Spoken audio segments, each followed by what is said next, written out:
biracial, bilingual. It was a synthesis of incompatibilities. So what did I do? Welcome to the world of spycraft. Little scene or two from the new HBO miniseries called The Sympathizer.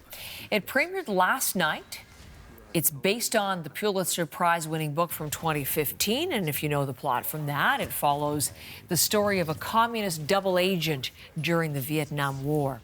That is the setup. This is much anticipated, so exceptionally, we have Jackson in on a Monday morning, Fantastic. right? Good morning, and thanks for coming in. Oh, yeah. Tell us a little bit I mean, I said it's based on that 2015 Pulitzer Prize winner, but there's a whole lot in there, so unpack it for us, as we might expect for a Pulitzer Prize-winning book, there's a lot to unpack. I mean, as you said, it's a communist double agent. It is about him trying to stay with his North Vietnamese roots. He's the main character is a man who's known as the Captain. He's working with the South Vietnamese during the Vietnam War. He is trying to retain his identity and not get lost among all of these espionage elements that he's going through. But at the same time, it's a friendship drama. He has friends that are unaware of his divided allegiances. He is both half French and half Vietnamese. So he describes himself as a man of two faces. And at the same time, he comes to America and he's trying not to lose himself to the American culture. He's trying to stay affiliated with who he really is. So this is all about who he sympathizes with, who he identifies as. And it's very insular. It's very beautifully written in this book by Viet Nguyen. And here we get a lot of elements that try to adapt that sort of tone. I have a little clip. We can give you a little preview of it because this has a little bit of a comedy element to it, a dark comedy that is very unexpected, I think. Okay. We were on your side. Really? And which side was that? The side of the Vietnamese people. Oh, which people? The people in the North or the people in the South? Well, all of them, I guess. Guess we all look the same after all, right? I mean, I could be Viet Cong, for all you know.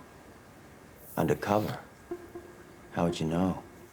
So you get it there. That's a very, very impressive acting by this main character. But we also have a little note there. Robert Downey Jr. in this, as you noted, he is doing his best to parlay his best supporting actor win. He's playing 4 different characters here, which is just as impressive, I think. 4 different characters? Yeah. Okay. Yeah. This is a movie with very strong Canadian connections. We can't ignore those. Yeah, so this was co-created by Don McKellar, you might know from Last Night, Blindness, The Red Violin, one of my personal favorites. And even we got to speak with him recently, and he was surprised that he was called on board for this. He was a little bit scared to attempt to adapt this film, but he was brought on board because the original creator, Park Chan-wook, was a man that he had written a screenplay alongside. And then when McKellar was asked to come on board, he thought that actually his Canadianness, that out of place that we often get and compared to America, kind of gave him the perfect outlook to try and make this film. We have a clip. I want you to look at this. The cast and the crew were from all over the world, particularly from Canada, as you know. Like, we had a huge number of Canadians, and just sort of by accident. But I do think we have that sort of distance on America, and we do feel like we're in the middle sometimes. So I think we are well equipped for it.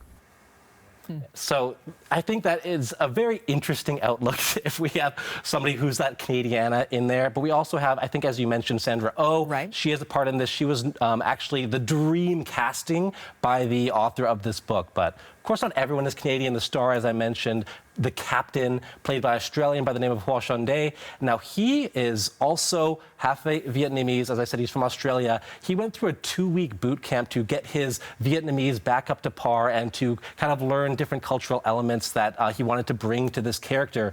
And I think that's another perfect casting here, because he said, we got to talk to him as well, he was talking about how that sort of out of place, that vagary of identity, something that I think a lot of us also feel in our own lives, gave him the perfect outlook for this role. We have another clip. I want you to watch this one too. Okay, sounds good.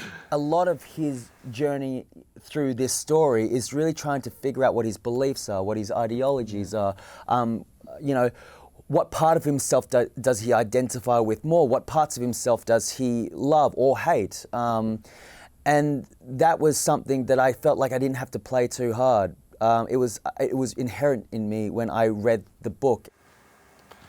So, I mean, I think that the thing that this series rests on so much is the acting, is the performances, because it's so cerebral, so insular, and they did at least get the perfect casting, I think, for all of these different characters. It seems very, very strong from the clips that you've shown and the scenes that you've shown.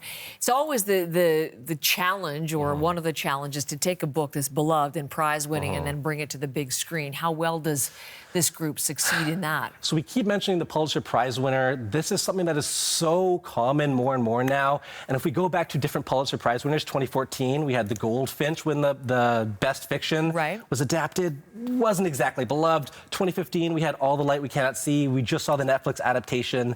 Not so great. 2016 was The Sympathizer. So there's a little bit of a pattern that this series is trying to break. I think it does a very, very impressive job. But the thing about this book is it's it's burdened, or it rests on the strength of the actual voice of this character. It's written as a confession. The whole book is the captain writing out his confession, trying to convince his captors of his real identity.